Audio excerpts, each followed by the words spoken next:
ไว้ดีท่านผู้ชมเนาะคลิปนี้เขาก็มีเล็บมี A5 เนาะตัวนี้ลูกค้าแจ้งมาว่าติดรหัสหน้าจอเนาะตัวนี้เขาสิมาล้างเครื่องลืมรหัสหน้าจอเนาะตัวนี้ว่าสิหายบ่เนาะเดี๋ยวเราใส่แล้วมันจะยังล้างบ่ได้เนาะมาเบิ่งกันเลยว่าต้องบีบตัวใดแน่เนาะลำดับตัววิทย์เนี่ยเรามาเบิ่งเลยเนาะมีแต่เราปิดเครื่องก่อนเนาะ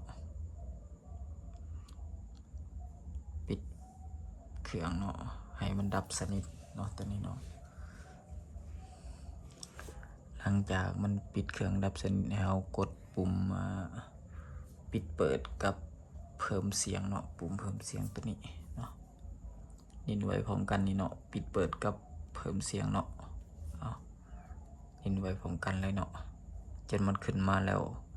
ปล่อยปุ่มปิดเปิดออกเนาะเริ่มกันเลยเนาะ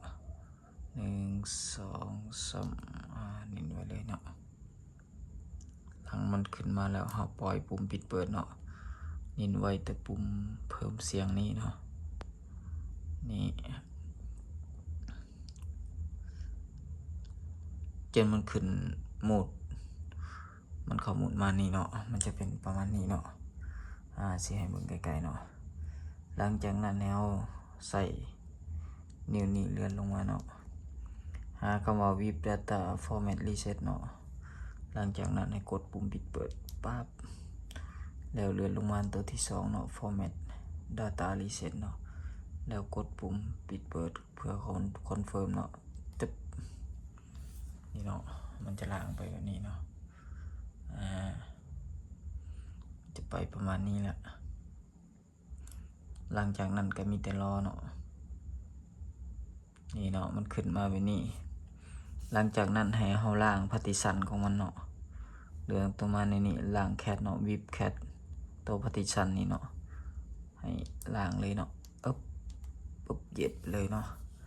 หลังจากนั้นให้กดคอนเฟิร์มตัวปุ่มปิดเปิดนี่เนาะเพื่อรีบูตให้มันขึ้นมาตั้งค่าเนาะตัวนี้กดปุ๊บบาทหนึ่งเนาะหลังจากนั้นก็มีแต่รอเนาะมานี่รออย่างเดียวตัวนี้เนาะจะใส่เวลาอยู่ดนเติบอยู่เนาะแต่ว่าในส่วนที่เรารอนี่เนาะเราสิหยุดคลิปไว้ก่อนเนาะเพื่อบ่ให้คลิปมันยาวตัวนี้เดี๋ยวมันขึ้นมาเราจึงไปต่ออีกเทื่อนึงเนาะหลังจากเรารอเนาะโดนพอสมควรมันจะขึ้นหน้านี้มาหลังจากนั้นให้เราเลือกภาษาเนาะตัวนี้มันจะขึ้นเป็นภาษาลาวแต่ว่าเราสิเลือกเป็นภาษาไทยเนาะตัวนี้เนาะให้หาคำว่าภาษาไทยนี่เนาะมีไทยกับลาวเนาะเลือกเป็นภาษาไทยเนาะหลังจากนั้นให้กดเริ่มต่อเลยเนาะตัวนี้เนาะเริ่มต่อเลยตัวนี้เลือกภูมิประเทศเป็นลาวเนาะตัวนี้นี่เนาะหลังจากนั้นให้กดยอมรับเนาะตัวนี้อันนี้คือมันให้เลือกซิมเนาะตัวใดก็ได้อันนี้เลือกไปเลยทำทุกครั้งเนาะไปเรื่อยๆหลังจากนั้นให้กดข้ามเนาะตัวนี้เนาะนี่เนาะกดข้าม สาในหนึ่งเนาะมาหอนนี้เนาะเดี๋ยวให้เบิ่งก่อน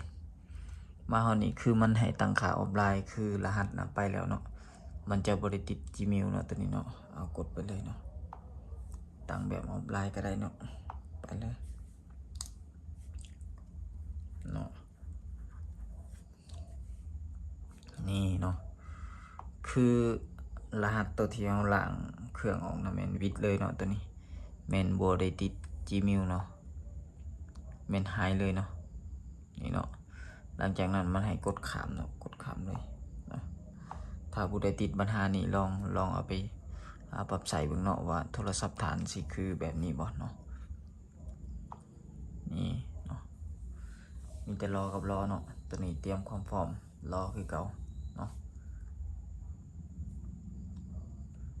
ดอกไฟอยู่ถึงมันเลยเห็นเป็นแสงกระดอกไฟเนาะยับมาทางนี้หลังจากเรารอแล้วมันก็สิขึ้นมาประมาณนี้เนาะ